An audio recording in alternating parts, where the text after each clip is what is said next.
नमस्कार सगळ्यांना। तर काल रात्रीच आम्ही मुंबईला आलो गावावरून। 2 दिवसाची सुट्टी होती, पटकन सुट्टी संपली। कशी गावी गेल्यानंतर कशी सुट्टी संपली काही कळलंच नाही, कारण गावी किती दिवस कमीच पडतात। तर 2 दिवसाची सुट्टी होती आणि मुलांचे पण स्कूल जास्त दिवस राहिल्यानंतर हे होते, म्हणून आम्ही तेवढेच 1-2-3 दिवसच जातो मध्ये गेलो तर। तसं तर सहसा मध्ये जातच नाही आम्ही, पण आता कधी म्हणजे पर्सनल एक काम होतं म्हणून आम्ही त्याच्यासाठी गेलो होतो आणि 2 दिवसाची सुट्टी काढून आणि आलो आम्ही काल रात्री। तर काल गावावरून वगैरे आल्यानंतर आम्ही काय काय भाजी घेऊन आली ते मी तुमच्याशी शेअर करते। तर मी ते बघा शेपू आणलाय आणि शेपूच्या भाजीमध्ये ना आमच्याकडे कोल्हापूर साईडला ना भोपळ्याची पानं घालतात। ही कोवळी कोवळी भोपळ्याची पानं असतात ना, ही अशी शेपूच्या भाजीमध्ये घालून म्हणजे भाजी बनवतात। या पानामुळे ना शेपूच्या भाजीला एक छान टेस्ट येते। तर इथे कढीपत्ता आहे, कोथिंबीर आहे भरपूर सारी। ही आमच्या शेतातली कोथिंबीर आहे, म्हणजे सगळाच भाजीपाला आमच्या परसातला आणि शेतातला आहे। तुम्ही आता बघितलं असेल माझा मागच्या व्हिडिओ, तर त्याच्यामध्ये मी तुम्हाला दाखवलं होतं की सीताफळचं झाड। तर हे बघा सीताफळ, त्या झाडाचे सीताफळ आहे ते। तर हा आमचा परसबागेतला सीताफळ आहे। तुम्ही जर माझा तो व्हिडिओ पाहिला नसेल तर मी तुम्हाला डिस्क्रिप्शन मध्ये त्या ब्लॉगची लिंक देईन। तर तो व्हिडिओ तुम्ही बघा जाऊन, म्हणजे परसबागेतला माझा व्हिडिओ मी जो केला होता तो व्हिडिओ तुम्ही बघा, त्याच्यामध्ये तुम्हाला समजून जाईल। आणि ही आळूची पानं आहेत, ही पण आमच्या परसबागेतलीच आहेत। आणि हे कांदे आहेत, हे बाहेरून दिलेले आहेत कांदे माझ्या मम्मीने। आणि अजून काय काय आहेच, म्हणजे शेंगदाणे, शेंगा, तांदूळ, ज्वारी असं काय काय दिलेलं आहे, ते ठेवलंय। म्हणजे मी गोणीमध्येच आहे, अजून काढून ठेवायचं आहे मला। आणि हे पण सगळा भाजीपाला वगैरे फ्रीज मध्ये ठेवायचं आहे। तर आता मी एक हे बनवणार आहे, म्हणजे नाश्त्यासाठी रेसिपी बनवणार आहे। ती रेसिपी पण तुमच्याशी शेअर करेन, तुम्ही रेसिपी बघा, तुम्हाला आवडेल ती रेसिपी। तर गावाकडून आणलेली हिरवीगार एकदम कोथिंबीर आहे ना, तर ही कोथिंबीर बघितल्यानंतर मला ती रेसिपी ट्राय करून बघायचं हे झालं। म्हणजे मी बनवते कधी कधी नाश्त्यासाठी पण बनवते, आणि कधी कधी बाबा संध्याकाळी हलकं फुलकं खावं, काही चटपट खावं असं वाटलं तर संध्याकाळी पण बनवते। तर मी थालीपीठ बनवायचं नियोजन केलं आहे।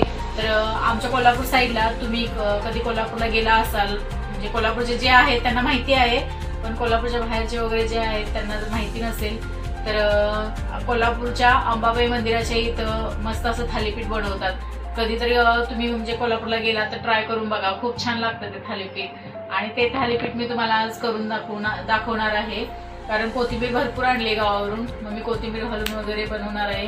तर ते पण तुमच्याशी शेअर करते। चला तर मग थालीपीठ बनवायला घेऊ, चला। इथे मी थालीपीठसाठी मिरची, भरपूर सारी कोथिंबीर आता गावावरून आणलेली हिरवीगार धुवून घेतली आहे, आणि भाजलेले शेंगदाणे आणि लसूण हे सर्व मिक्सरमधून मी बारीक करून घेणार आहे। तर आपल्या टेस्टनुसार मिरची आणि लसूण घ्यावी। तर हे सर्व बारीक करताना त्याच्यामध्ये 1 चमचा जिरे घालायचे, म्हणजे जिरे पण त्याच्यासोबत बारीक होऊन जातात। आणि हे जास्त बारीक नाही करायचं, थोडं असं दातामध्ये वगैरे शेंगदाणे असं आलं की छान लागतं, अशा पद्धतीनं बारीक करून घ्यायचं। मी आता हे सर्व मिक्सरमध्ये घालून घेऊन बारीक करून घेते, आणि बारीक करून झाल्यानंतर तुम्हाला दाखवते कशा पद्धतीनं बारीक करतात। तर कोथिंबीर भरपूर असल्यामुळं थालीपीठमध्ये कोथिंबीर जास्त असतील तर चांगली लागते, त्यामुळे मी भरपूर कोथिंबीर घातली आहे। तर आता बारीक करून घेते मी, आणि बारीक करून झाल्यानंतर दाखवते। हे पहा, अर्धा चमचा जिरे मी वापरले आहे। मी 4 माणसांना पुरतील एवढेच थालीपीठ करते आहे। हे पहा, मिक्सरमधून असं थोडंसं जाडसरच वाटून घ्यायचं, जास्त बारीक नाही करायचं, म्हणजे शेंगदाणे जास्त बारीक नाही होणार। तर इथे मी एक मोठा कांदा बारीक करून घेतला आहे। तर आपल्या पिठामध्ये थालीपीठ भाजणी घेतली आहे मी। थालीपीठ भाजणीमध्ये अर्धा चमचा हळद घालून घेते, चवीपुरतं मीठ घालते, आणि मग आपण बारीक कापून घेतलेला कांदा त्याच्यामध्ये ऍड करते आहे। कांदा ऍड करून झाल्यानंतर सगळं मिक्स करून घ्यायचं। आणि इथे मी तेलाचं मोहन घालत आहे, कडकडीत तेलाचं मोहन। 1 चमचाच तेल घेतलं आहे, मी जास्त नाही घेतलं कारण माझी भाजणी कमी आहे त्याच्यामुळे। तर हे सर्व आता चांगलं मिक्स करून घ्यायचं तेल टाकून झाल्यानंतर. तेल चांगलं सर्व पिठांना चोळून घ्यायचं आणि मग पाणी जसं लागेल तसं त्या पद्धतीनं घालून मळून घ्यायचं. आता मी पहा इथे मिक्सरच्याच भांड्यामध्ये थोडंसं पाणी मी घालून घेते आहे आणि मग नंतर लागेल तसं पाणी घालून पीठ चांगलं मळून घ्यायचं. आणि हे पीठ जास्त घट्ट नाही करायचं, थोडं सैलसरच ठेवायचं, म्हणजे आपल्या बोटानं थालीपीठ थापता यावे असं. एकदम घट्ट केलं की थालीपीठ थापताना आपले बोट दुखतात. तर हे मी आता मळून झालेलं 10 मिनिटं असं झाकून ठेवते आहे. 10 मिनिटानंतर पोळपाटावर एक कपडा घेतला आहे, सुती कपडा, आणि तो ओला केला आहे. आता आपल्याला जशा आकाराचे थालीपीठ घ्यायचे त्या पद्धतीनं गोळा घ्यायचा आणि थालीपीठ थंड पाण्याचा हात घेत थापून घ्यायचं, म्हणजे हे पीठ पातळ होईल तसं पसरत राहतं. हे पहा मी बाजूला थंड पाणी ठेवलं आहे, त्याच्यामध्ये हात घालून थापून घेते आहे. वरचेवर असं घेऊन बोटाने थापून घ्यायचं, म्हणजे ते पसरून जातं.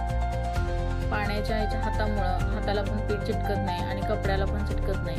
बघा आता तवा गरम केला आहे आणि त्याच्यावरती मी थोडं तेल टाकून घेतलं आहे. आता मी हे थालीपीठ थापलेलं त्याच्यावर पसरून घेते आहे. अशा पद्धतीनं पटकन कपड्यावरचं निघून जातं आणि चांगलं हे थालीपीठ चांगल्या पद्धतीनं घरगुती दोन्ही साईडनं तेल टाकून, तुम्हाला आवडत असेल तर तूप टाकून पण भाजू शकता. तुपानं पण टेस्ट खूप छान येते. ते पहा मी दुसरे एक तुम्हाला थापून दाखवते आहे अजूनही. तर अशा पद्धतीने पाण्याचा हात लावून चांगलं थालीपीठ थापून घ्यायचं. आणि थोडं मऊ असेल तरच थालीपीठ थापता येतं, घट्ट झालं तर थालीपीठ थापता येत नाही आणि ते कपड्यावरून निघत पण नाही. त्याच्यामुळं थालीपीठाचं पीठ हे थोडंसं पातळच असावं, म्हणजे बोटांना पण त्रास होत नाही आणि कपड्यावरून निघतं पण पटकन. तर या पद्धतीनं तुम्ही असं थापून घ्या. आणि असं थालीपीठ असेल तरच ते टेस्ट पण छान लागते आणि तेलाचं मोहन घातल्यामुळं ते खुसखुशीत होतात. तर हे पहा अजून एक मी तुम्हाला दाखवते आहे. या पद्धतीनं तुम्ही करून घ्या. असे थालीपीठ केल्यानंतर टेस्ट खूप छान येते. चला तर मग माझा व्हिडिओ आवडला असेल तर व्हिडिओला लाईक, शेअर आणि कमेंट करायला विसरू नका आणि सबस्क्राईब करा.